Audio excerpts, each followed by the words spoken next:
What's up, y'all? It's me, it's your boy Asmongold, and today we're going to look at how to get the Jade Temple Challenge Mode Gold achievement.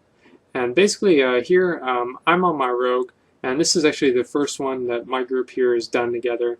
And we were a little, that's an understatement, we were extremely sloppy. And so I'm going to show you guys the mistakes that we made, and maybe that'll help you guys. And I also included the commentary, as I did with all the other Challenge Mode videos. On a link in the video or on the video here, and that'll show you guys pretty much exactly how we handled it, how we communicated. And so basically here, as soon as the instance started, timer started, we had our monk use his rocket boots and go in through here and pull all of the mobs, and this is going to be our first big pull. And here we're going to be using our stuns and not really the big cooldowns. In retrospect, we probably should have used Earth Elemental Totem because it would be up by the time that we'd need it again. But anyway, we want to AoE down these mobs, or at least get them very low, and then start the first boss. This should be a very easy pull, honestly, because they're not alive for very long. Now, the first boss is pretty tricky, and I mean, he's not really pretty tricky, but there's a lot of mechanics that people don't really know about because they're kind of irrelevant and heroic.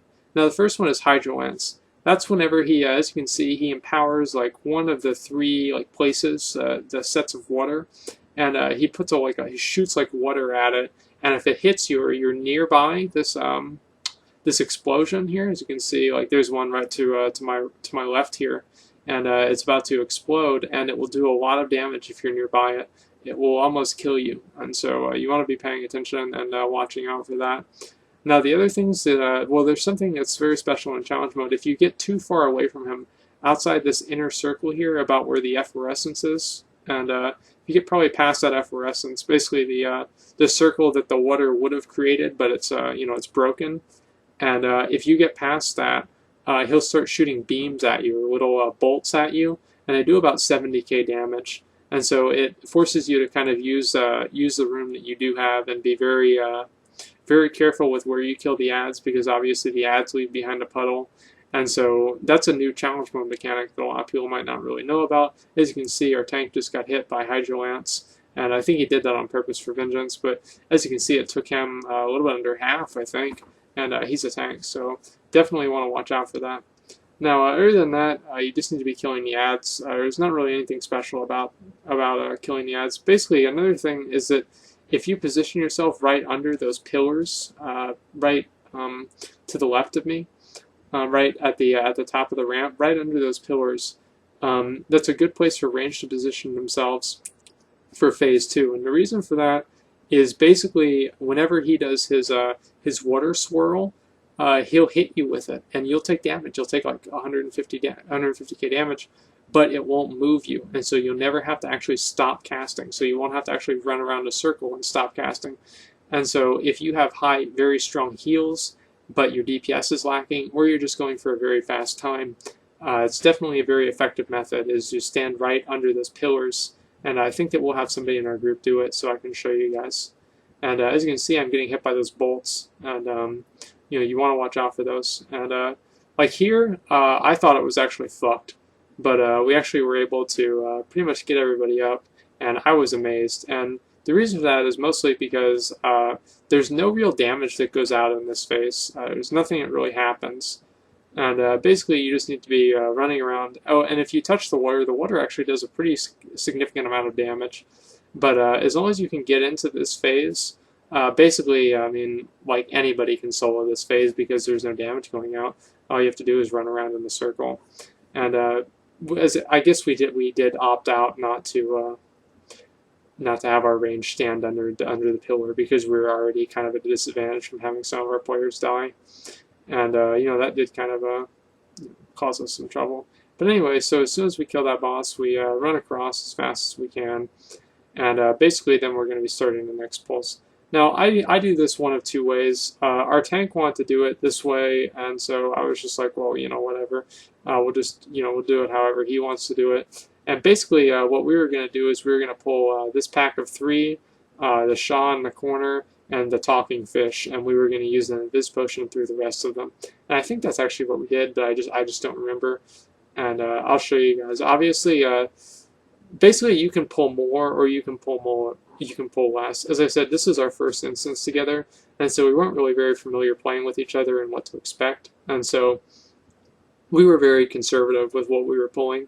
But I think that if I was playing with them again after we went through all 9 challenge modes together, we would definitely pull everything at the same time, and it would be no problem. Because again, this is another time where you can use your elementals and pretty large DPS or reduction cooldowns. The second boss is not very deadly, honestly. It does very high raid damage, but the tank damage is pretty low comparatively to a lot of other boss fights in challenge modes. It's definitely not something that I would worry about. So as soon as we kill this guy again, we're going to all use our invis potions and go all the way down. And basically, we don't really need to kill the rest of these mobs for the mob count. So if we don't kill them, we're obviously going to be saving time. And challenge modes are all about saving time. So we're popping our invis potions and going down there now.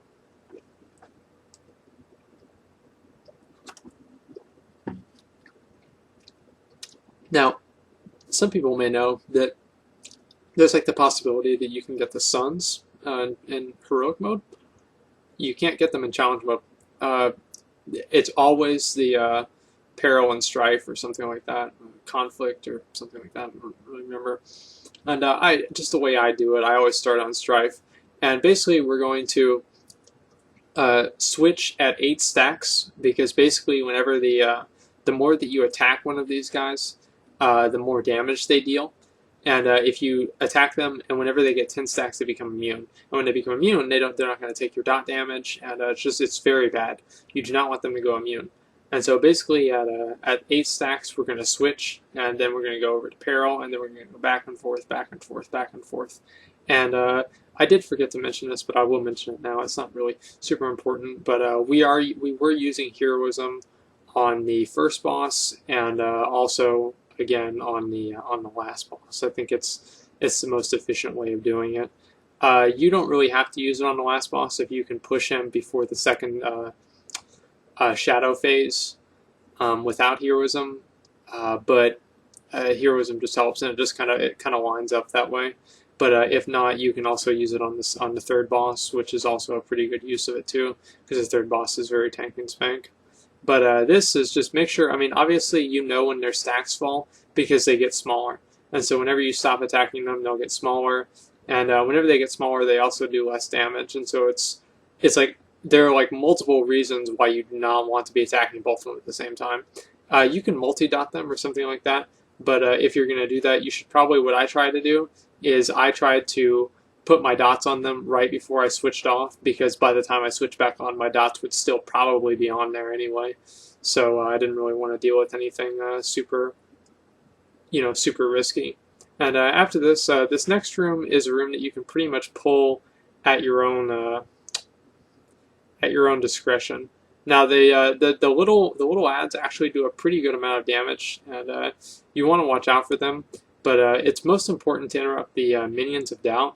And they cast this, what's it called? They cast 2 spells, and one of them puts a pool on the ground, as you can see, and the other one puts a debuff on somebody. There's the debuff right there. And that puts a debuff that reduces their damage and healing by 35%. It can be cleansed, but obviously your healer is going to be wanting to use their mana on healing the tank, because, as I said, this is a very damage-intensive fight. And one thing that is good about this is that you can also kite these mobs. Whenever you're doing, obviously, like a Realm Best run, you're going to need to pull the entire room at the same time, which is a completely different set of strategies. And so I won't really go into it too much.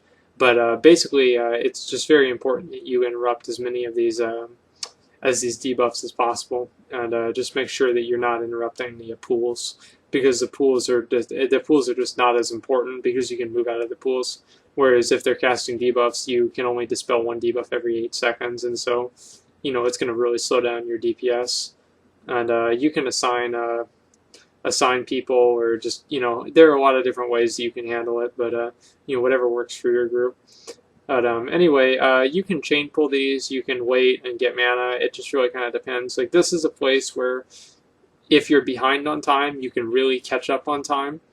And it's also a place where you can fall behind on time if you're very slow with the pulse. And so it's it's just very important that you handle it correctly for the group that you have. That's really all there is to it. Other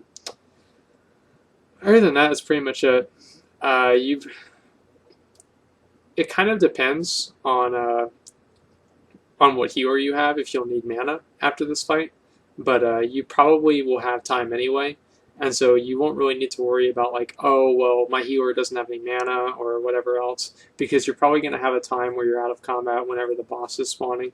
Now I will mention one thing here before the boss spawns, is that my video editing software is kind of new. I got a new software, and I did have a mess up basically towards the end of this video, and I don't think it will be too bad, but if it is, we'll try to make another video for the same thing. But anyway, for this boss does a like a whirlwind here, a whirlwind knockback on a melee, and so basically it does a pretty good amount of damage. And so if you're melee, just make sure you're I don't know, ready for that to happen. And also it does it for the tank. And she also does the fire waves, and yeah, there's the knockback. And make sure that you're not inside the fire waves or these jade waves, because obviously the pools here, you know, guess what the pools do? If you stand in them, they deal damage to you, and so you don't want to be in the pools, because if you're in the pools and you're taking damage and you're going to die.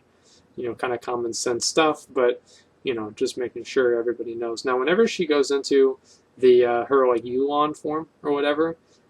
Basically, sometimes it's hard, like, for the first, 3 seconds, you can't really put dots on her. I think it's a bug. It's been a bug since the beginning. It's been a bug since beta. And it's very hard to kind of deal with her whenever she's in that form. And so if you're a tank, I would wait 3 seconds to cast Taunt, because even though she's going to go after a healer, she will probably not kill your healer or anybody else in those 3 seconds.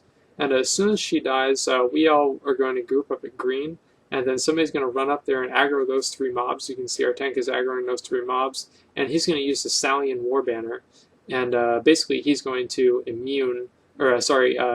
invis, and those mobs are supposed to reset. That didn't happen, and so basically I made a bad call here. What I should have done is that since the Stallion War Banner didn't work, I called for us to kill the mobs. What I should have called for is for us to let him die. But at the same time, if we had done that, I don't think we could have gone over to where he is without having to use stealth and waste even more time.